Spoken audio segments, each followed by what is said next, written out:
Nando Rodriguez is, and I just want to read his bio, so those of you who weren't here this morning, you'll know more about him.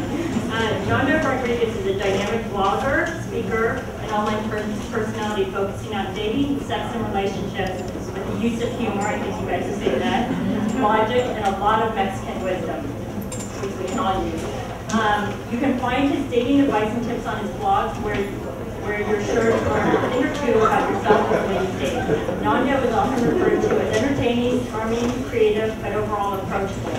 He's guaranteed to make you see how you date a little differently. And one thing I just want to add is if you haven't got this, you really should after this event because his videos are really hilarious. He does such a great job. So welcome, Nando.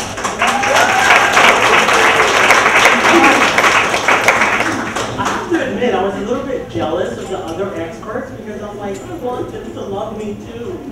So now that I'm back, hopefully I can shine just like a lot of them did. So I want to talk about today a concept that I learned about maybe, let's see, we've been here for 2 years. So maybe like 2 years and 6 months ago.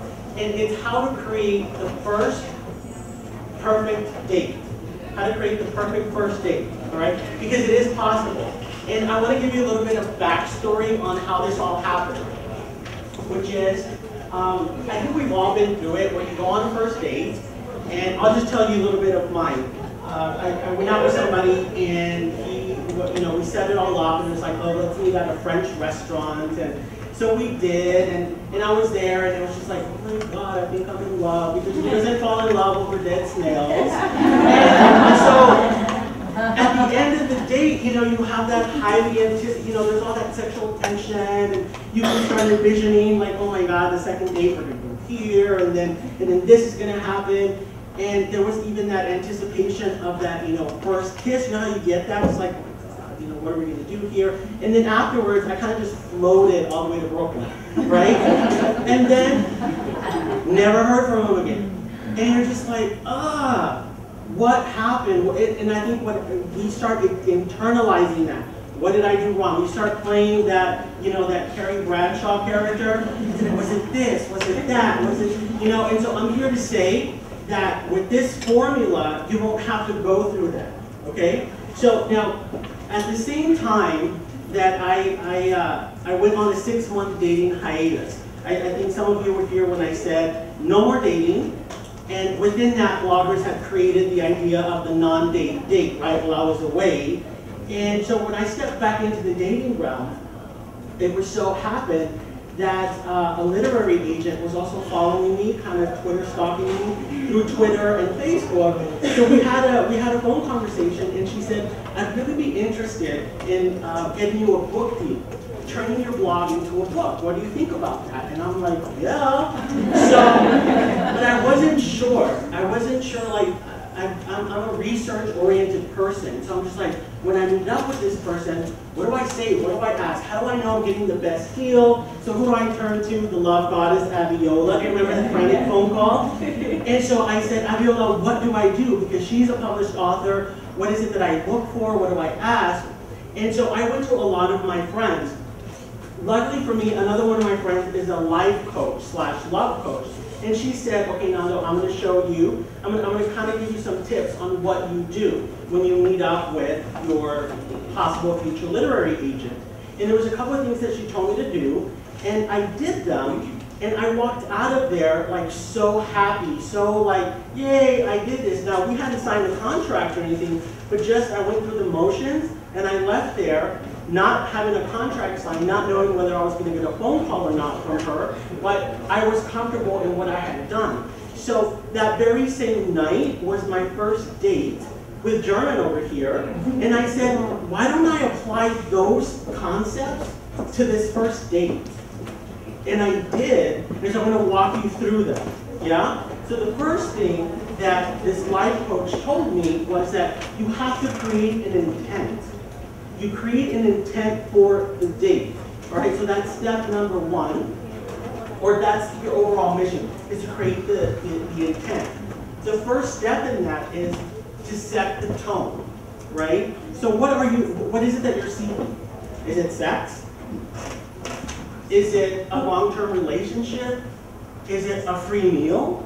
Like, you have to honestly ask yourself, what am I doing? What's the purpose of this date? Right? So you set that tone. And so in setting that tone, you're kind of like creating that mission statement of this is what's gonna happen, you know, on your behalf. So I'm gonna go out and get a free meal. Or I'm gonna go out and get some sex afterward. Or I'm gonna go out with the possibility of this might be a relationship kind of based situation. So you set that tone. And you have to be careful when you set that tone, because we really do, like, your actions do speak louder than words. And when you're in those dating realms, in the trenches with your armor and everything like that, sitting across the table from somebody at the French restaurant or what have you, they feel it, right? We all experience this entire, we're envisioning things, they play off your energy and so forth. So you really got to be careful with the type of tone that you're setting. But one thing that I want you to realize is you set the tone. So you walk out of your home, you get onto the train, or you drive to wherever with that already in mind. This is how the tone is going to be set, right? I'm just going to refer, and it's okay because I haven't been on a first date in a long time. So I'm just going to refer here. So you set the tone, right? So number 2 is you want to have an equal exchange of information with you and the person. Now, I'm not saying you pull out your memo pad and you start going down Barbara Walters' checklist, where you live, where you go, how much do you make, what kind of car do you drive. But you really want to have that equal exchange of information. And I think somebody in here had asked me, well, I tend to go out with guys, and all they do is they talk about themselves. So how do I redirect that? Well, I actually, in another lifetime, am also a recruiter. And this also comes in handy because sometimes I may be looking to fill a position, and you might have those skills. So I need you to tell me a little bit about yourself, but then that doesn't mean you tell me your whole life story. So I've learned the polite way of like cutting people off, So it's like if you ask somebody, so tell me about the 3 top successes that you had at your last company, and they keep going, and then you look at the clock, and it's already 10 p.m., and you got your reruns of Sex and the City almost to come on. So you learn to interrupt these folks, right? So it's like you anticipate that breath, because they got to take a breath. And then I won an award for, oh wow, that's so fascinating. Last week, and so you bring it back to you. But you want to create, and that's me, you want to create that equal exchange of information. Because, just like an interview, is this the right person for you at the time? So I think so many times women, and I will say this because I get a lot of women that write me at nandoism.com, and they will say, well, he didn't do this, he didn't do that, blah, blah, blah. And it's just like, I really want you to focus on you during the date as well. So it's just like, he may look hot, he may be everything, the right package, but when you're talking to him, it's just not there, and it's okay, right? It's okay, so you have to have that going as well. You have to get to know, the purpose of the exchange is to get to know him, and when you get to know him, you might find out, oh, it's not a match, and that's fine, because that's what the first date is, to kind of get to know one another. It's nothing else. It's not like planning the wedding, or, trying to figure out, can I change the way he dresses, So that's one of the things I want us to focus on. So that's number 2. Number 3 is,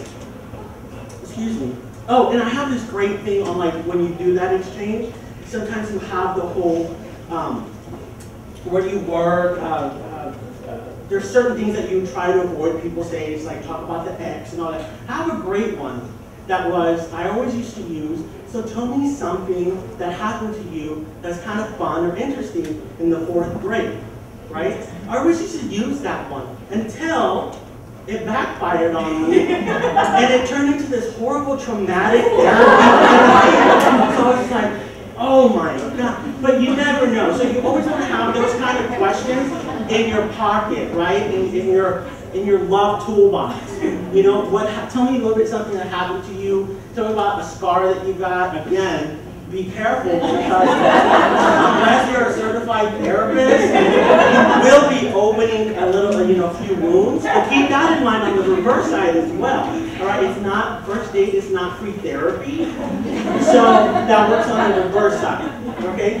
Now the third thing in creating your intent, the first one was setting the tone. The second one is having that equal exchange of information. And the third one is beware of what you bring to the table.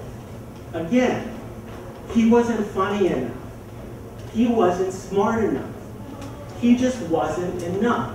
Okay, great. Now you tell me, what did you bring? Did you bring a funny? I know we like to think about the sexy. But what did you bring? Right? Like, and it's no fail when you speak to somebody who went on a horrible bad date. They start off with, and then he did this, and then he did that, right? But I never hear anyone say, and then I accidentally like sneezed in the soup. No, it's always the other person. Which brings me to the fourth thing in creating that perfect first date, which is take responsibility. Take responsibility for all of the three things above, right? You're setting your own tone. You are, I forgot what the other ones were. You're that equal exchange, right? So again, if you're on a date with somebody that just won't stop, which, is what German went on when we went on our first date. He was just like, oh my God. But I took responsibility, so I go, okay, I gotta learn a little bit something about him. And this is really funny. This is on our first date, and I think I revealed the first time that I had never really wanted to date anyone from Latin descent, and that was just a personal thing, right? Because I come from Texas and we're all Mexican there, and it's just like I wanted something different. So when I moved to New York, and it was like Indian, Pakistani, Italian, I was like, oh my God! So I was like, no, there's no more Mexican in my life ever again. And so when we went out, it was really refreshing to have somebody that we could actually speak Spanish together with, because I hadn't had that ever. And it was a new twist, it was a new vibe. So we were talking, and the conversation steered towards TV shows we used to watch. So I asked him, oh my God, did you used to watch this one TV show? And I don't know if we have any Hispanics, Latins, I don't know what you like calling yourselves, but so there's this one show that I think if you're Latin, no matter what, you've seen it, and it's called Chespirito. Yes. So, and it's just like a kid show that they would have with adults. It's like a 90210 kind of thing. And so I said, have you ever watched that? Yes, oh my God. So we started talking about that. And then I said, okay, so if you watch that, then obviously you used to watch this other TV show. And he was like, yep, I used to watch that one too. She's a very famous Mexican comedian called India Maria. Who, she's just amazingly funny. So we started talking about that. And then I was just like, I think this might be the one. And I said, what about, I said, so he saw Chespirito and he knows about India Maria. Obviously, he knows about this other one. So I said, what about Chiquilladas? Did you ever watch that? Oh my God, I used to love the girl with the blonde hair. And he looks at me like really puzzled. And he was just like, no, I've never heard about that one. And I'm like, yes, it was really popular. It was even more popular than the other two. And he was just like, no, really, I never heard of it. And I said, you have to. And I remember this. I said, it ran from 82. It ran from like 81 to like 83. And he kind of got quiet and was like, I wasn't born then. So that shut me down. I said, okay, let's keep moving on something else. How's your margarita tasting? So that was that equal exchange, and I wanted to take responsibility for the conversation, And with that equal exchange, I wanted to hear about him too, because at that point, there was a lot of mystery there still. Because in my book, I talk about the 5 things you should never do before your first date, right? So in Dating DNA, I list those out, and it's true. Like, you should never do these 5 things. But getting back to the intent, All right, so the fourth one is obviously taking responsibility. And the fifth one, the last thing in creating that intent that's going to help you with that perfect first date is, and I think it's the hardest one, is not becoming attached to the outcome. Right? And that's a big one. That's a really big one, because that means that there's no more waiting by the phone, wondering if they're going to call you back. There's no more playing all these things in your mind of, why didn't I get that second date? What did I do wrong? Because you did nothing wrong. Because you did these 5 things that ensured that you had a good time when you were on that first date. And I think the one thing I'm taking out of this entire seminar, which is there's a 4-letter word for somebody who never calls you back, and that's next. Right? That was like so phenomenal. But I think, you know, creating that first date is very important. And as you know, well, you know, we've been together for 2 years. And it's a constant, you know, reevaluation, right? But I want you to walk away knowing that the dating, seriously, as much as we're talking about envisioning and trying to work out of your diamond self and all of that, you know, finding your inner bombshell, honestly, the dating portion is going to be the easiest part of this entire thing. It really is. It's maintaining that healthy relationship that's going to require all that little extra work. It can be done, but the dating, I really feel as I look out onto these awesome faces that you should really be enjoying this process as much as you can. And if there's no enjoyment, then you have to shift. There's something in your dating DNA that's telling you dating is not fun, and this is really miserable, and that's what you're going to keep attracting. All right? So I think yeah. All right, we'll take a few, because I want us to be on time, so we're okay? All right. 5 minutes of questions. No questions, yay! Oh. I thought I did my job and I educated everybody. Okay, 5 things you should never do before a first date. I know it's in your book, but it piques my curiosity. I piqued your curiosity. I'll give you one, all right? Well, one of the things that you should never do before your first date, and I'll tell you why. Well, one of them is texting. And the reason why, once you set up that date, no more communication whatsoever. No more phone calls, no more texting, no more emails, no more Facebooking each other. You don't do that. And why? Because you want to build that mystery on that first date. You really want that anticipation. We're so used to the iPhone, where if I need something, bam, I get it. We're so used to emailing someone. I need a response from you, bam, I get it. We're in that, you know, self-gratification instant mode. And so what happens with that is you're turning that off and you're actually using it to your advantage. And it's not a game. It's not a game. I'm not trying to tell everybody, okay, you know, this is game 101. But it's actually what you're doing is you're building that anticipation. Oh my God, I can't wait to, you know, it's almost Wednesday, and you know, you're anticipating, you know, your date. And so when you get on that date, you have that information, that exchange. What happens is when you start texting and emailing each other before the first date, you kind of start unraveling that your life story already. So by the time you meet up, you're just like, he knows that you hate your job, he knows that your meeting ran over, he knows that your mom stole your most comfortable nightgown. You know, like, these are all these things, and when you're on your first date, those are the things that you want to talk about. Like for us, yes, it was that I was dating way younger than my bracket, but it was just, you know, that nice flow of information. And I just wanted to get to know more about him. That anticipation really worked. You know?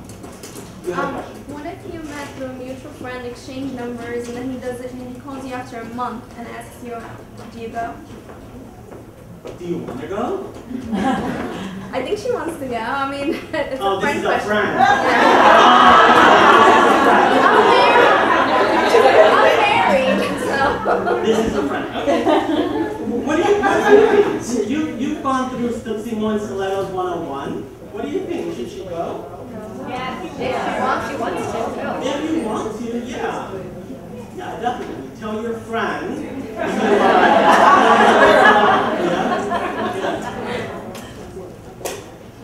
Yes. I am kind of dealing with the other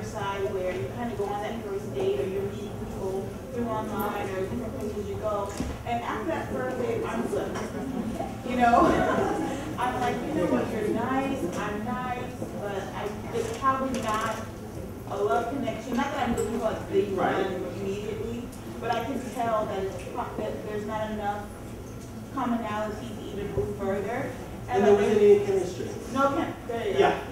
He's cute, but not that. Yeah. And they call, like they're good. I'm like, called again on Tuesday, and I'm like trying to do the brush off. I'm trying not to be mean. You know, I don't want to be mean, but I think maybe I need to be a little mean. Well, you know what? You know what kryptonite? Men are mean to me. There's one word, there's one phrase in the men vernacular that's like kryptonite. You know how Superman shows the kryptonite and he's like, oh God, I'm freaking and I'm dying. And there's a phrase, and I've used it, and they pick it up just like that. And that phrase is, oh my God, I had such a great time. I think we're going to be such great friends. They get it. They get it. A little bit. I think people. I think women are too pushy. Like when we talk during the wingman section, we talk about pace. I think they're being a little more pushy than, you know. Because they're on a dating deadline. And that's another thing I talk about in the book is about killing your dating deadline. I think we all create them. Like I have to be married when I'm 32, and I have, have my first kid when I'm 34, and all of that. So it's just like people have different dating deadlines, and we have them ourselves. And it's like until you identify them, you can easily identify the other one. So they were talking about pace, let's get together, let's get married. I know we only met 2 hours, you're the right one for me, I have the ring right here. You know what? I love the ring. We're going to be such great friends. And, I will help you find that wife for you. Like, seriously, that phrase, and if you don't want to be the meanie or what have you, that works. Like, it really works. I had just repeat it. Sometimes, it's like, dog with the newspaper. Like, you just have to. Yeah. I think that's it.